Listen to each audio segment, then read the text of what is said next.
Firda dan senang banget kita bisa menemani kalian pada hari ini ya. Kita bakal bahas topik yang kelihatan sederhana tapi sebenarnya penting banget, apalagi buat perempuan muda seperti kita-kita ini ya Kak. Bener banget. Dan pada kali ini aku udah ditemani sama narasumber yang cantik dan juga inovatif tentang materi kali ini ya Kak. Halo, perkenalkan nama aku Mahadewi Mulia Zandi, bisa dipanggil Dewi.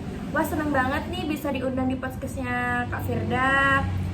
Semoga obrolan kita hari ini bisa jadi pengingat buat kita semua soal pentingnya peduli sama kesehatan diri sendiri ya. Oke, kita mulai dengan yang dasar dulu ya Kak. Sadari itu sering banget gak sih Kak kita dengar, tapi ya Kak jujur masih banyak yang belum benar-benar paham sebenarnya apa sih itu sadari Kak? Sadari itu singkatan dari periksa payudara sendiri. Jadi ini tuh pemeriksaan sederhana yang bisa dilakukan sendiri di rumah Kak, tanpa alat, tanpa biaya juga. Tujuannya untuk bisa mengenali payudara kita sendiri itu apakah normal atau tidak. Oh baik, berarti cuma bukan buat cari penyakit aja ya Kak? Iya Kak, bukan cuma soal penyakit, lebih mengenali diri sendiri karena kalau kita sudah tahu tentang payudara normal kita, jadi kita tahu apa sih, ada perubahan apa sih pada payudara kita gitu Kak.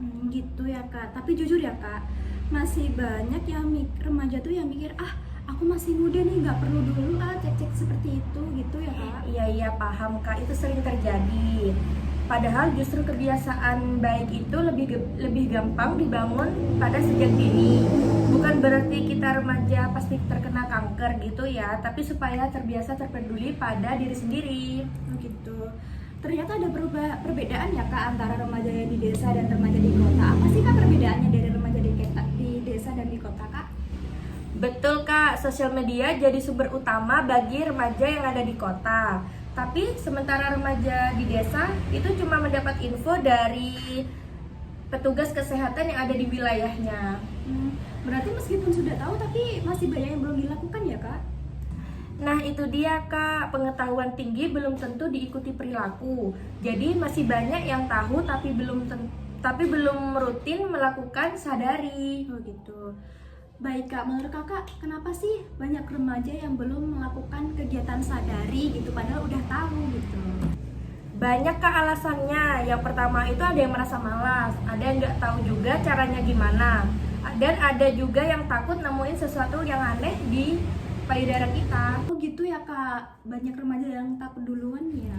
Iya Kak, padahal justru lebih baik kita tahu dari awal. Selain itu kurangnya edukasi yang praktis juga jadi masalah nih. Banyak yang cuma dengar istilahnya tapi nggak tahu cara ajarinnya gimana. Setuju banget Kak, kalau cuma teori kebanyakan nggak diterapkan gitu ya Kak ya. Pasti juga orang-orang tuh lupa karena cuma hanya sekedar teori saja. Iya. Oh jadi seperti itu ya Kak. Menurut Kakak sendiri faktor apa aja sih Kak yang paling berpengaruh Kak?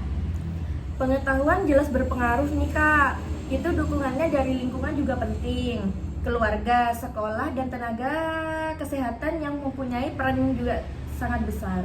Oh gitu Kak, berarti bukan cuma tanggung jawab individu ya Kak? Iya Kak, edukasinya tuh harus bareng-bareng.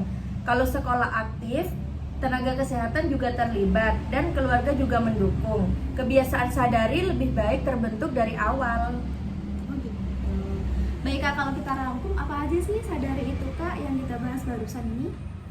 Yang paling utama itu deteksi dini Kak, kalau ada masalah cepat ditangani. Selain itu, sadari bikin kita jadi lebih peduli kepada diri sendiri dan bertanggung jawab sama kesehatan diri sendiri juga. Dan menurutku ya Kak, dari adanya sadari ini kita lebih tahu tentang tubuh kita sendiri dan jadinya lebih aware gitu ya Kak ya? Betul banget Kak, itu nilai penting yang sering dilupakan.